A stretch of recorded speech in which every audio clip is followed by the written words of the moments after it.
Breaking news విశాఖలో నిండు గర్భిణిని హత్య చేసిన ఆమె భర్త జ్ఞానేశ్వర్ను పోలీసులు అదుపులోకి తీసుకున్నారు. చేశాను అని అత్యాచారం కింద కేసు నమోదు చేయడం జరిగింది. అయితే తన గొంతు నొక్కి చంపానని పోలీసులకు జ్ఞానేశ్వర్ చెప్పడం జరిగింది. హత్య చేశా అంటూ కూడా ఒప్పుకున్నాడు. తనను అనుమానిస్తుందనే కోపంతో హత్య చేశా అంటూ అంగీకరించాడు జ్ఞానేశ్వర్. కేజీహెచ్లోని మార్చురీ దగ్గర బాధిత కుటుంబ సభ్యులు కన్నీరు మున్నీరవుతున్నారు. తమకు న్యాయం చేయాలని వారు డిమాండ్ చేస్తున్నారు. దీనికి సంబంధించి మరింత సమాచారం మా ప్రతినిధి మహేష్ అందిస్తారు. విశాఖపట్నం పిఎంపాలెం పోలీస్ స్టేషన్ పరిధిలోని గర్భిణీ స్త్రీని తన భర్త అత్యంత పాశవికంగా గొంతు నిలిపి చంపిన ఘటన ప్రస్తుతం విశాఖపట్నంలో సంచలనంగా మారింది. ప్రస్తుతం దీనిపై పోలీసులు కూడా సీరియస్ యాక్షన్ తీసుకున్నారు. నిందితుని అదుపులోకి తీసుకొని విచారిస్తున్నారు. అయితే ప్రస్తుతం మార్చురీ వద్ద ఆ గర్భిణీ స్త్రీ యొక్క మృతదేహానికి పోస్ట్ మార్టం జరుగుతుంది. బంధువులందరూ కూడా ప్రస్తుతం మార్చురీ వద్ద ఉన్నటువంటి ఇక్కడికి చేరుకున్నారు. చాలా వరకు విలపిస్తున్న పరిస్థితి.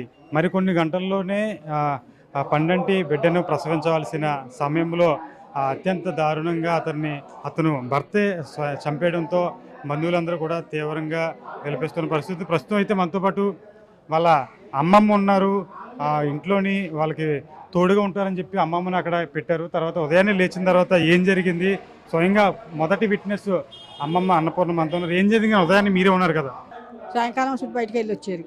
బయటికి వెళ్ళి వచ్చి మళ్ళీ మళ్ళీ తినేసి మళ్ళీ కొంచెం ఉండి మళ్ళీ హాస్పిటల్కి అని వెళ్ళారండి. హాస్పిటల్కి వెళ్ళి వచ్చారు. వస్తే అమ్మమ్మ బాగానే ఉన్నది, బేబీ బాగానే ఉందన్నది, అన్నీ బాగానే ఉన్నాయన్నది. ఇప్పుడు జాయిన్ అయిపోమంది. అయితే గని ఇప్పుడు వద్దు, పొద్దుట వెళ్దాం అంటున్నాడు. పొద్దున్న జాయిన్ అవుదాం అన్నాడు. అని సరే అయితే వెళ్ళి వచ్చేసారు కదా, అయితే అన్నీ బాగున్నాయి.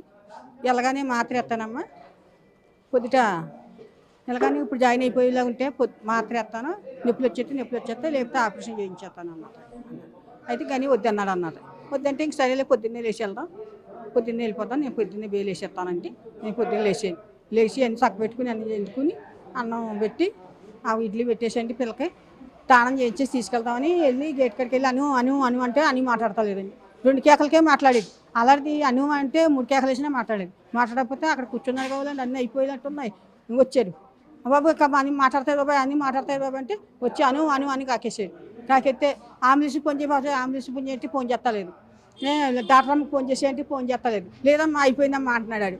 అయిపోలేదు బాబాయ్ అలాగనక బాబాయ్ అని గోలెట్టేస్తుంటే అందరినీ ఎవరికి ఫ్రెండ్స్కి ఫోన్ చేయండి చేస్తలేదు. ఎవరికి చేయలేదమ్మా బాబు, ఎవరికి చేయకపోతే గోలెట్టేసేయండి. ఎవరికి ఫోన్లు చేయలేదు. డాక్టర్ అమ్మకి ఫోన్ చేయలేదు, అంబులెన్స్కి ఫోన్ చేయలేదు. చేయకుండా వీడు ఎప్పుడు చేసాడు అన్నది నాకు తెలదు. నేను అలసిపోయి ఉన్నాను, బండి మొత్తంలో అలసిపోయి ఉన్నదంటే నాకు నిద్ర పట్టేసింది. కానీ ఇంత పిసర కూడా తెల్లలేదండి నాకు. ఆడు ఎప్పుడు వేలేసేవాడు కాదు, వేసేసి అందులో కూర్చొని ఫోన్ చూసుకుంటున్నాడు. ఈ ఫోన్లో ఆ పిల్ల ఫోన్లో అన్ని రిటైర్ చేసేసాడు అన్నమాట. ఈ పిల్ల ఫోన్ ఉంది కదా, ఈ ఫోన్లో అన్ని రకాలు ఉంది, అన్నీ కూడా రిటైర్ చేసేసాడంట. చేసేసుకుంటున్నాడు, నాకేం తెలుసు. ఇంకా హాస్పిటల్ తెలుసు, నాకు కాకినాడ అండి, నేను ఎప్పుడు రాలేదండి వైజాగ్, నాకు ఇంకేం తెల్లలేదండి. ఇంకా 12 అయ్యేదాకా నాకు బాగుందని అంటున్నారండి. కానీ నా వాళ్ళు వచ్చి ఇక్కడికి ఫోన్ చేసేదాకా కూడా నాకేం తెలదండి. నా వాళ్ళు వచ్చేప్పుడు మీకు ఏ హాస్పిటల్లో ఉన్నావు అనే విషయం ఇంకెక్కడ ఉందన్నారు. అప్పుడు దాకా నాకేం తెలదండి. అప్పుడు దాకా ఉన్నదా అంటున్నాడు ఆడు. బాబోయ్ అని అడిగాను, ఏరే ఉన్నదన్నావు కదా, ఏరే అంటే ఆడు అలా చెప్పమన్నాడు అన్నాడు. అమ్మో అంతే, అంతవరకే తెలిసాడు. ఇతరులలో కూడా తెలియదని చెప్తున్నారు. పోలీస్ స్టేషన్లో అడిగితేనే ఏమన్నా వచ్చి మా జ్ఞానేశ్వర్ పోలీసు విచారణ చేస్తుంటే మా ఇంట్లో అసలు తెలీదు, వాళ్ళ ఇంట్లో మాత్రమే తెలుసు అని చెప్తున్నారు. కావాలనే నా మీద కొంచెం అనుమానంగా అడుగుతుంది, కొన్ని విషయాల్లోని అక్రమ సంబంధం ఉందని చెప్పి, అందుకే పేకనూలుకి చంపాల్సిన పరిస్థితి వచ్చిందని చెప్పి పోలీసుల ముందు ఆయన ఒప్పుకున్న పరిస్థితి. సో మీరేం చెప్తారు? వాళ్ళ ఇంట్లో తెలియకుండా అయితే ఉండదండి. వాళ్ళ ఇంట్లో తెలిస్తే ఇదంతా ఇంత డేర్గా ఉన్నాడు, స్టేషన్లో అయినా ఇంత డేర్గా చేశాడంటే వాళ్ళ ఇంట్లో తెలియకుండా అయితే ఏ విషయమో లేదు. వాళ్ళు తెలిసే చేస్తున్నారని నేను అంటున్నాను. తర్వాత ఏంటంటే నాకు జరిగినట్టు ఏ ఆడపిల్లకి కూడా జరగకూడదు. అందరూ మాకు సపోర్ట్గా ఉండాలి. ఇదేదో అయిపోయింది కదా అని చెప్పేసి వదిలేకూడదు. వీడికైతే మాత్రం కఠినమైన శిక్ష వేయాలి. వాళ్ళ అమ్మ చెప్తున్నారు, ఇంట్లో బంగారం డబ్బు కూడా వాడికి ఇచ్చాము అని చెప్పేసి వేరేగా అన్నీ దోచుకొని అమ్మాయిని మోసం చేశాడు ఇప్పుడు అని చెప్తున్నారు. మొత్తం గోల్డ్, తన దగ్గర ఉన్న గోల్డ్ కూడా మొత్తం అంతా తినకే పెట్టేసిందండి. ఈ అమ్మాయి మొత్తం జీవితం అంతా పోయింది. తర్వాత గోల్డ్ మొత్తం అన్నీ నమ్ముకొని, దాని దగ్గర ఉన్న డబ్బులు అయితేనో గోల్డ్ అయితేనో అంత గుడ్డిగా నమ్మి లాస్ట్ స్టేజ్లో కూడా తను తెలుసుకోలేకపోయింది. అమ్మాయికి అసలు ఎలా పరిచయం? అమ్మాయి బాగా చదువుకుందని చెప్పి మంచి ఉద్యోగం కూడా చేసింది. ఎలా పరిచయం అయింది అసలు వీళ్ళిద్దరికి? కాలేజ్లో వాళ్ళ ఫ్రెండ్ అండి. ఎలా ఇష్టపడ్డారో మరేమో మాకు తెలియదు, కానీ సరే ఇష్టపడ్డారు. మమ్మల్ని కూడా మాతో కూడా మాట్లాడాడు, నేను బాగా చూసుకుంటాను అనుని, నువ్వు కేలోటు లాగా చూసుకుంటాను, నేను పేరెంట్స్ నాది నేను ఒప్పించుకుంటాను, మ్యారేజ్ చేసుకుంటాను అంటే సరే ఫోర్స్ చేసి మాతో చాలా ఇదిగానే అడిగితేనే మేము ఒప్పుకున్నాం. సరే ఇద్దరు ఇష్టపడుతున్నారు కదా, హ్యాపీగా ఉంటారు, లైఫ్ మంచిగా లీడ్ చేస్తారని చెప్పేసి అనుకుంటే లాస్ట్కి ఇలా చేశాడు. అంటే పోలీసు విచారణలో తెలిసింది ఏంటంటే వాళ్ళ ఇంట్లో తెలియదు, అతను ఒక ఉద్యోగం వస్తుంది తర్వాత పెళ్లి చేసుకుందాం అని చెప్పేసి అంటే రహస్యంగానే పెళ్లి చేసుకుందాం అని చెప్పారు కూడా. అసలు మీ ఇంట్లో ఎప్పుడు తెలిసింది? మా ఇంట్లో అయితే అదే మ్యారేజ్కి ముందు మాతో మాట్లాడాడు, మ్యారేజ్ ఒప్పుకున్నాం, మ్యారేజ్ చేసుకున్నాడు, కానీ వాళ్ళ ఇంట్లో తెలియకుండా అయితే లేదండి. వాళ్ళ ఇంట్లో తెలిసే ఇదంతా జరుగుతుందని నేను అనుకున్నాను. డాక్టర్లు ఏమని చెప్తున్నారు? పోస్ట్ మార్టం జరుగుతుంది కదా ఇప్పుడు. మహిళా సంఘాలు కూడా మీకు సపోర్టెడ్గా కాసేపట్లో వస్తాయని చెప్పి అంటున్నారు. వాళ్ళు వస్తా అన్నారని మాట్లాడారు, ఆల్రెడీ సపోర్ట్గా ఉంటాము, అతను సపోర్ట్తోనే ఇదంతా చేశాడు, వాళ్ళకి ఇన్ఫ్లుయెన్స్ ఉంది అని ఏం లేదు, సపోర్ట్గా ఉంటామంటున్నారు. కానీ అలాగే సపోర్ట్గా ఉంటే బెటర్ కొంచెం. ఇలాంటి సంఘటనలు ఈ మధ్య సమాజంలో చాలా కూడా జరుగుతున్నాయి. పోలీస్ కేసు కూడా పెట్టారు, పోలీసులు నమోదు కూడా చేశారు. ఏం డిమాండ్ చేస్తున్నారు మీరు?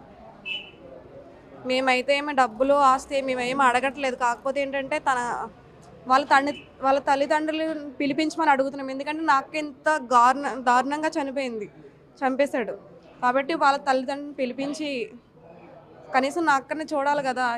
తన పెళ్లి చేసుకున్నాడు, వాళ్ళ కోడలే కదా, ఇప్పుడు ఇంత దారుణంగా చనిపోతే కనీసం రావాలి కదా, రప్పించమని మేము అడుగుతున్నాం.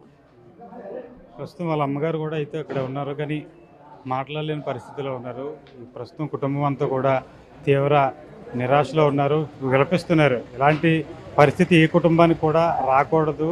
ఇలాంటి పరిస్థితిలో చాలా ఇబ్బందిగా ఉన్న పరిస్థితి ఉంది. బంధువులందరూ కూడా, స్నేహితులందరూ కూడా అన్ని ప్రాంతాల నుంచి కూడా మృతదేహాన్ని చూడడానికి అయితే ప్రస్తుతం మార్చరీకి చేరుకుంటున్నారు. అయితే నిందితుడిని, ఇలాంటి దారుణానికి పాల్పడిన నిందితుడిని అత్యంత పాశవికంగా గొంతు నిలిపి హత్య చేసిన పరిస్థితి ఉంది. ఇలాంటి నిందితుడిని ఖచ్చితంగా శిక్షించాలి. మరి సమాజంలో ఇలాంటి మరి జరగకుండా చూడాలంటూ కుటుంబ సభ్యులైతే ప్రభుత్వానికి అలాగే పోలీసులు కూడా విజ్ఞప్తి చేస్తున్నారు. కెమెరామెన్ రాముతో మహేష్, బిగ్ టీవీ, విశాఖపట్నం.